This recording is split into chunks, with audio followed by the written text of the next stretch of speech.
IPP, effectivement, c'est une première. Et je voudrais tout de même souligner ici également, et ça a été dit, qu'en définitive, d'ici quelques mois, cette centrale sera à 66% propriété de 2 groupes japonais. Donc c'est aussi un signe que l'énergie intéresse en Europe également des Japonais qui ont, comme vous savez, un peu d'autres problèmes à régler. C'est une chose intéressante à savoir. Le modèle IPP ici, c'est vraiment une première. C'est un modèle largement développé pour beaucoup de projets en énergie, notamment au Moyen-Orient. Il n'y a pas trop de soucis à se faire, c'est un modèle bien connu. Qui demande effectivement un financement bancaire très important.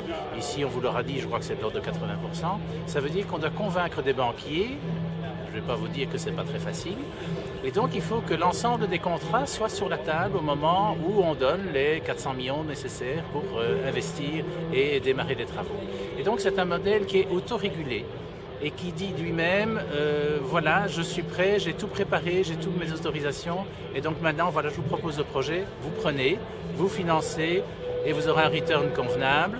Les banquiers demandent toutes les assurances nécessaires pour récupérer leur argent et c'est tout à fait normal. Donc c'est vraiment un très bon modèle. Ceci est une première.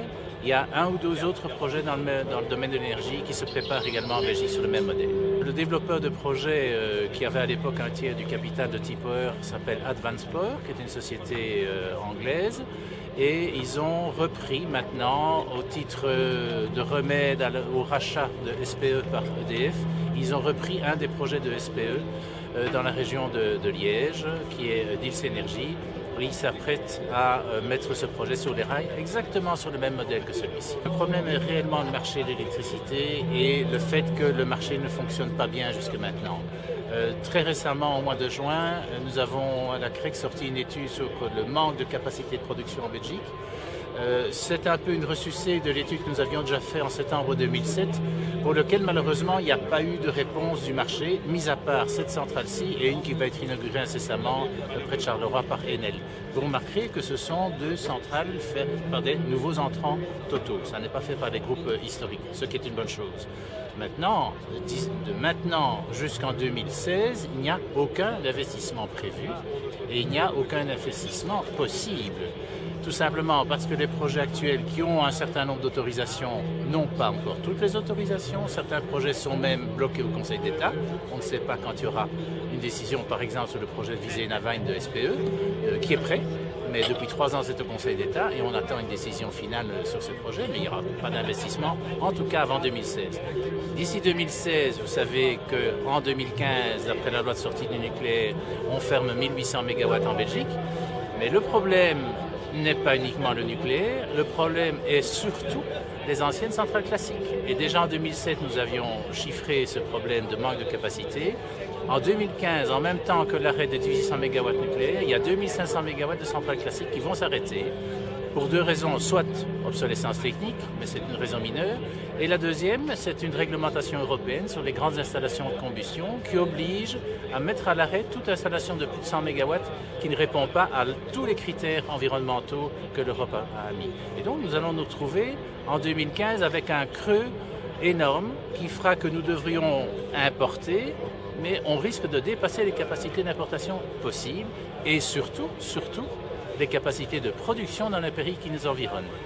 Vous savez comme moi qu'en Allemagne, on a fermé 8000 MW de centrales nucléaires. Ça aurait pu être d'autres centrales, mais on a fermé 8000 centrales nucléaires. En Hollande, le nouveau gouvernement a mis un frein sur tout le développement du renouvelable. Et la France demande impérativement de la flexibilité, donc des centrales TGV comme celle-ci, pour assurer sa pointe d'hiver, puisqu'en France, 80% des nouvelles maisons sont équipées de chauffage électrique. Et que donc, en hiver, chaque degré en dessous de 5 degrés en France fait 2500 MW en plus. Par un -5, une température assez normale dans nos pays, ça fait 25 000 MW, ça fait le quart du parc français. Et donc, il y a un réel problème. Nous avons une chance en Belgique, et ça je l'ai dit à nos amis étrangers qui sont ici, on a une chance que la Belgique est le carrefour du gaz et est capable, ordre de grandeur, d'installer près de 10 000 MW de TGV sans investissement supplémentaire dans le réseau gaz. Bien sûr, il faut assurer le sourcing, donc l'arrivée des molécules, mais le réseau lui-même est capable de reprendre 10 000 MW de TGV. Donc ça, la Belgique a peut-être une chance dans le paysage énergétique, peut-être pas uniquement pour ses propres besoins, mais surtout pour la France, en partie pour l'Allemagne aussi, à être le réceptacle de nouveaux investissements, mais hélas pas avant 2016. Pour l'instant, et je le dis fréquemment, le gaz est la clé de l'avenir de l'énergie électrique en Europe. Il y a une image qui passe actuellement en Belgique. Vous avez probablement vu la publicité d'Elia avec la prise de courant en mer du Nord. Et il y a en même temps, et ce n'est probablement pas un hasard, une publicité de Statoil, qui est le producteur de gaz norvégien, également avec une prise de courant en pleine mer. C'est assez amusant.